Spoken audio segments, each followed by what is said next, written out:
seja muito bem-vindo, seja muito bem-vinda. Aqui é o canal Páginas de Luz, né? As nossas páginas de luz, a Bíblia. Eu me chamo Paloma e eu me propus nesse canal a fazer a leitura de Gênesis ao Apocalipse, devagarzinho, né? Se você está chegando aqui agora, você já sabe que nós estamos lendo Êxodo. E no último vídeo eu finalizei o capítulo 29. Lembrando que nesse vídeo que nós vamos ler o capítulo 30 e 31, esses capítulos 30 e 31, eles são ali o finzinho da conversa entre Deus e Moisés lá no Monte Sinai. Lembrando que Moisés subiu o Monte Sinai, ele permaneceu lá por 40 dias e 40 noites, recebendo instruções diretas de Deus. Então Deus entregou para ele ali a tábua com os 10 mandamentos, escrita por ele próprio, e também Moisés desceria com essa tábua, mas também Deus está ali passando instruções sobre todo o projeto do tabernáculo. Tabernáculo, lembrando, seria ali o local onde residiria a presença de Deus entre a nação santa, né? A presença de Deus estaria ali na terra entre os israelitas, né? Eles fizeram uma aliança. Deus ele propôs ali uma aliança com esse povo, para esse povo se tornar uma nação santa, se tornar uma nação exemplo, se tornar ali uma nação separada, né, por Deus. E aí o que acontece? Nós estamos no finzinho dessas instruções antes de Moisés descer do Monte Sinai. Então ali ele está recebendo as instruções sobre como que seriam feitas as ofertas, os holocaustos, como que seria a construção desse tabernáculo, as medidas, as cores, os detalhes, os materiais, praticamente ali uma planta, uma engenharia completa do que Moisés iria executar quando descesse do Monte Sinai, certo? E aí então, pegue sua Bíblia e vamos começar Êxodo capítulo 30. E aqui ele vai começar falando sobre o altar de incenso. Então, nesse tabernáculo existiam partes ali. Tinha a parte que era dos sacerdotes se purificarem, tinha a parte que era para oferecer as ofertas e os holocaustos, e aqui ele vai falar especificamente do altar onde se queimaria o incenso, né? E aqui esse queimar de incenso representa as orações, né? Onde seriam feitas ali as orações, queimar o incenso. Então nós vamos ver as instruções sobre esse altar do incenso. Deus falando aqui para Moisés: construa um altar de madeira de acácia. Lembrando que a madeira de acácia é uma madeira muito resistente, uma madeira muito duradoura. Então ali realmente tinha os melhores materiais, né? Então, diante desse altar de madeira de acácia, será queimado o incenso. Faça-o quadrado, com 45 centímetros de lado e 90 centímetros de altura, com pontas em forma de chifre nos cantos, entalhados da mesma peça de madeira que o altar. Revista o topo, os lados e as pontas do altar com ouro puro e coloque uma moldura de ouro ao seu redor. Faça 2 argolas de ouro e prenda-as nos lados opostos do altar, debaixo da moldura de ouro, para sustentar as varas usadas para transportá-lo. Então aqui você vai ver que tudo é feito de ouro puro ou revestido de ouro. Lembrando que o ouro, ele representa a glória de Deus, ele representa a majestade de Deus. E você imagina o quão lindo devia ser essa peça, né? Você chegar ali e ver realmente que tudo é feito de ouro, né? Muito lindo, né? O brilho do ouro realmente devia ser lindo. E aqui tá falando que teriam varas, então, justamente para que essa peça pudesse ser transportada para outros lugares também, né? Coloque o altar de incenso diante da cortina que protege a Arca da Aliança, em frente à tampa da arca, o lugar de expiação, que cobre as tábuas da aliança. Ali eu me encontrarei com você. Então aqui está dizendo que, lembrando, as tábuas dos 10 mandamentos ficariam dentro da arca da aliança, e justamente esse altar de incenso ficaria diante da arca da aliança, ficaria ali muito próximo, né, diante dessa arca. Todas as manhãs, quando cuidar das lâmpadas, Arão queimará incenso perfumado no altar. Lembrando que Arão foi separado junto com os filhos dele para ser sacerdotes no tabernáculo. E aqui tá falando que todas as manhãs, quando ele fosse cuidar das lâmpadas, então ele deveria queimar o incenso perfumado no altar. E todas as noites, quando acender as lâmpadas, ele queimará incenso novamente na presença do Senhor. Então isso seria feito diariamente, 2 vezes por dia. Esse ato deverá ser repetido de geração em geração. Não ofereçam sobre o altar incenso algum que não seja sagrado. Então esse incenso não é qualquer incenso, é um incenso separado para isso, um incenso sagrado, certo? Não o usem para holocaustos, nem para oferta de cereal e nem para oferta derramada, certo? Não é para, é um destino específico. Uma vez por ano, Arão fará expiação pelo altar, aplicando em suas pontas o sangue da oferta realizada para expiação pelo pecado do povo.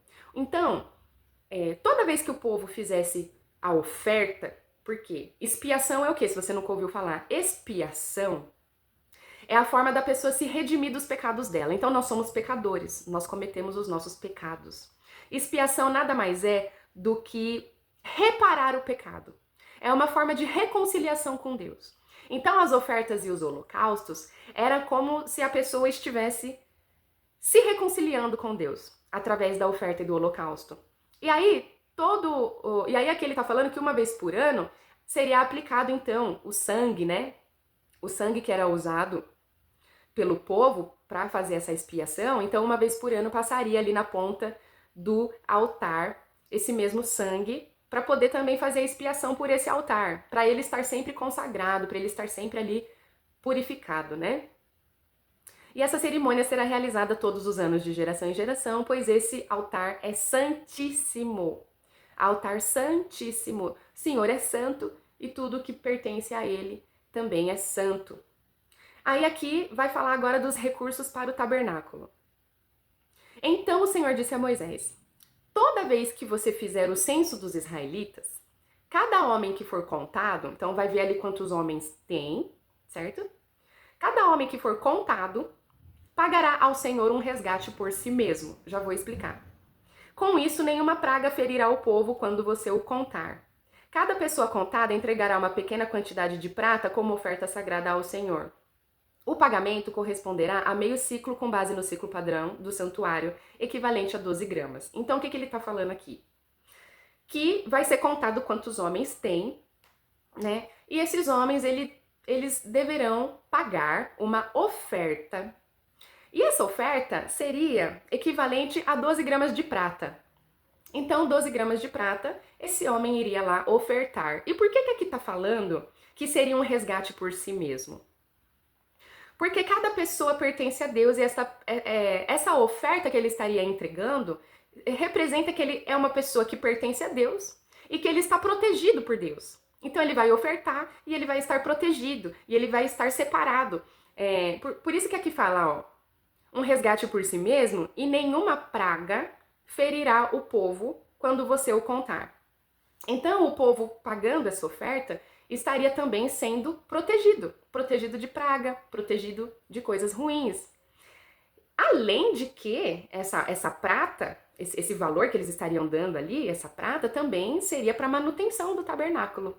Então também servia para manutenção, da mesma forma que também era algo para estar ali pertencendo a Deus, né? Todos os homens de 20 anos para cima entregarão ao Senhor essa oferta sagrada. Quando entregarem ao Senhor a oferta para fazer expiação pela vida deles, olha só, presta atenção. Os ricos não darão mais que a quantia especificada. E os pobres não darão menos. Ou seja, era uma quantia certa. Aqui tá falando 12 gramas de prata. Não é mais e não é menos. Não é porque o rico vai chegar lá e vai dar mais. Você tá entendendo? Ninguém vai dar mais, ninguém vai dar menos. É um valor específico. Justamente Deus querendo dizer: ninguém é melhor do que ninguém. Justamente para que ninguém queira pensar que dando mais oferta vai ter mais favor de Deus. Então, tanto o rico quanto o pobre era para dar o mesmo valor. Ninguém é melhor do que ninguém perante a Deus. E receba o dinheiro de resgate dos israelitas, usando-o para cuidar da tenda do encontro, usando para cuidar do tabernáculo. Será uma lembrança diante do Senhor em favor dos israelitas e fará expiação pela vida deles. Né? Então essa oferta, quando a gente fala de expiação, justamente o que eu falei, a oferta, ela também é uma forma de estar se reconciliando com Deus.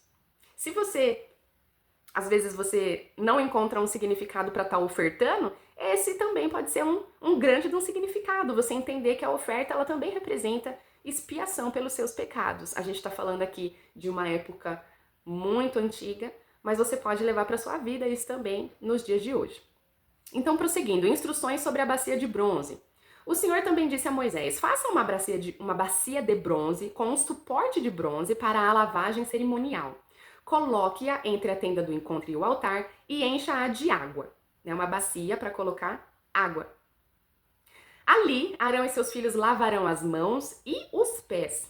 Cada vez que entrarem na tenda do encontro, deverão se lavar com água, do contrário, morrerão.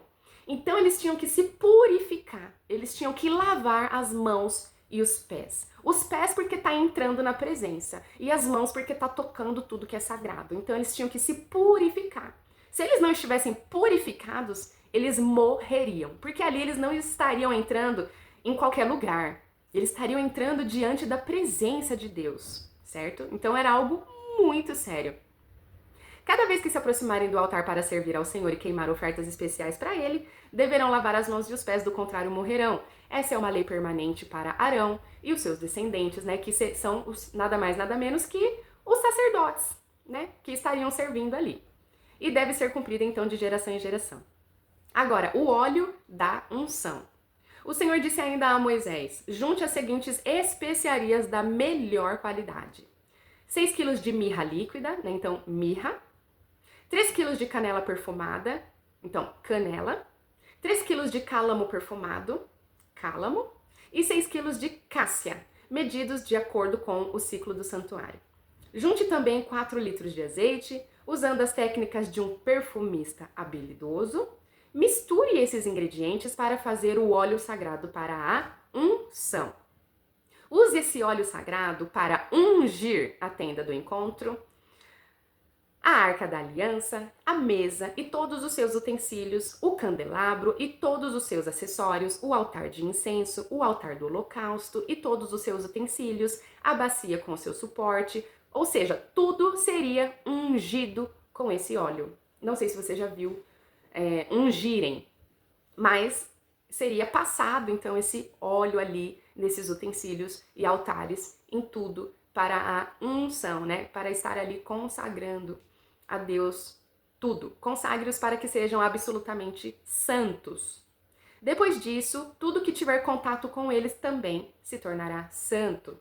Unja também Arão e seus filhos e consagre-os para que me sirvam como sacerdotes. Isso já foi dito lá atrás, mas ele está reforçando que esse mesmo óleo vai servir para ungir também os sacerdotes.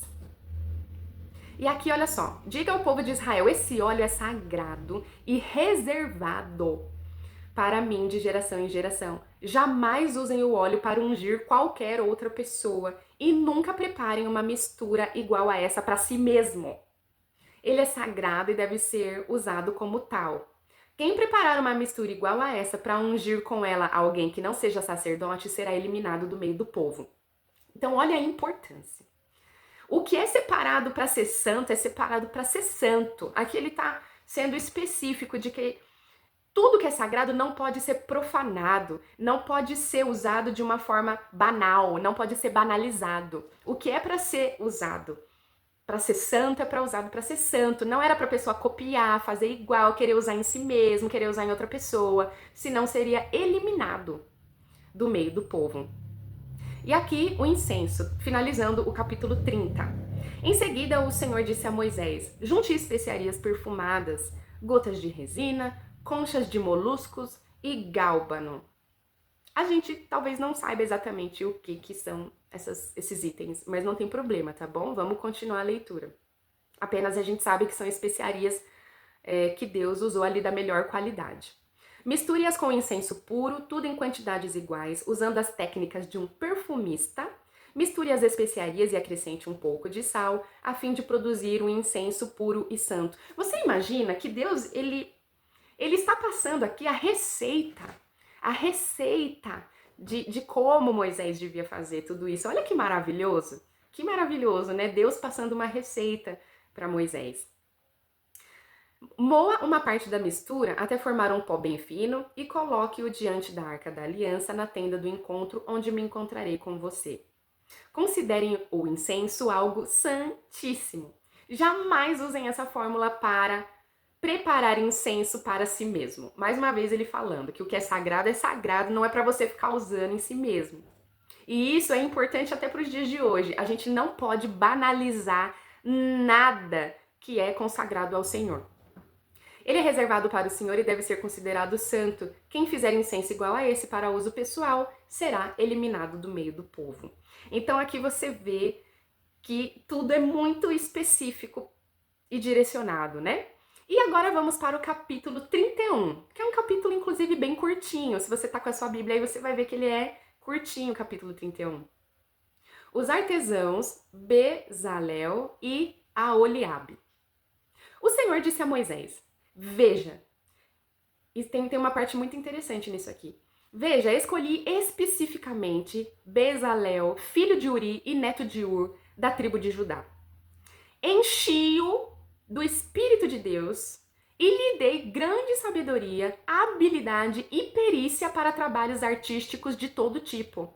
Ele é exímio artesão, perito no trabalho com ouro, prata e bronze. Tem aptidão para gravar e encravar pedras preciosas e entalhar madeira. É mestre em todo o trabalho artístico. E por que que isso é muito interessante e muito curioso? Eu quero que você preste atenção.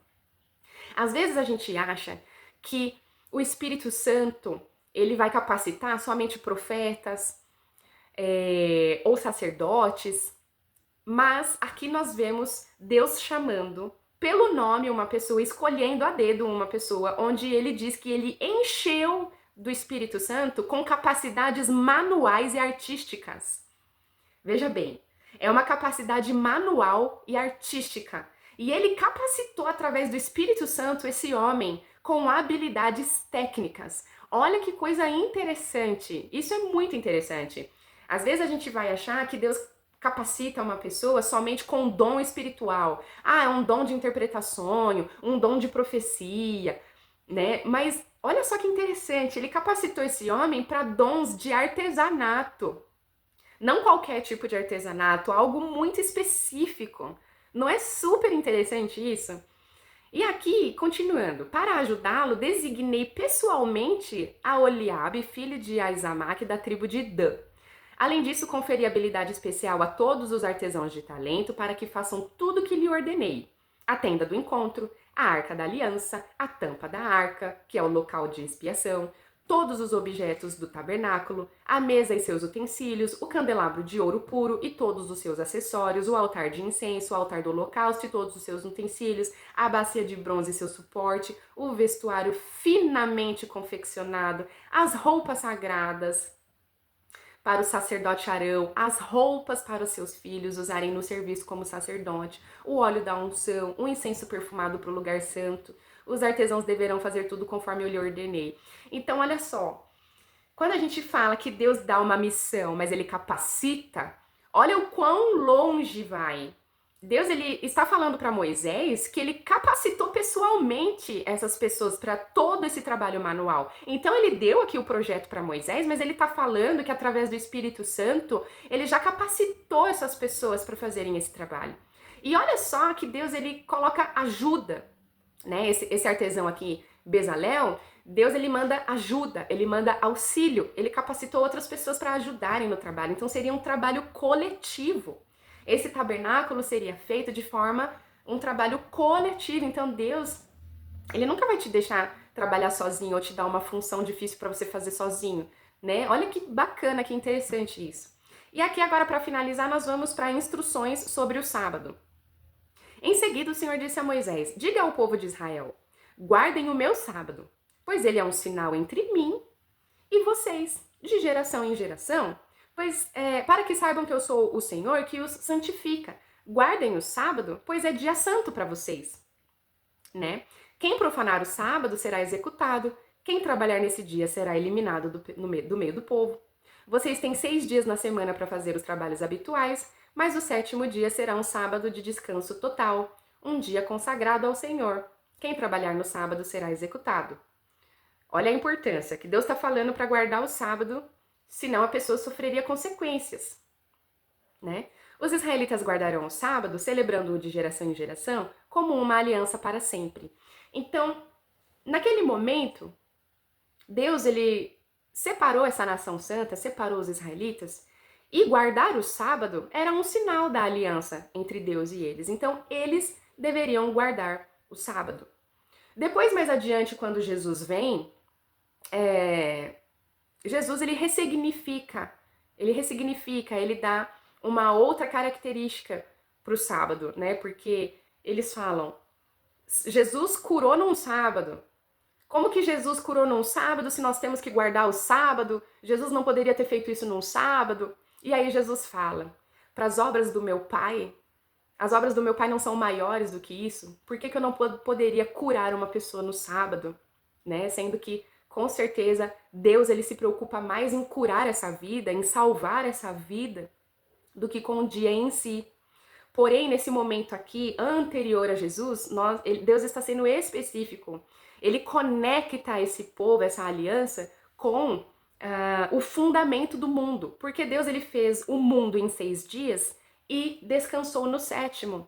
Então, ele conecta o fundamento do mundo, a criação do mundo, o trabalho que ele teve e como ele descansou no 7º dia, ele está falando para que esse povo também descanse no 7º dia, para mostrar o quão ligado esse povo está a ele, né?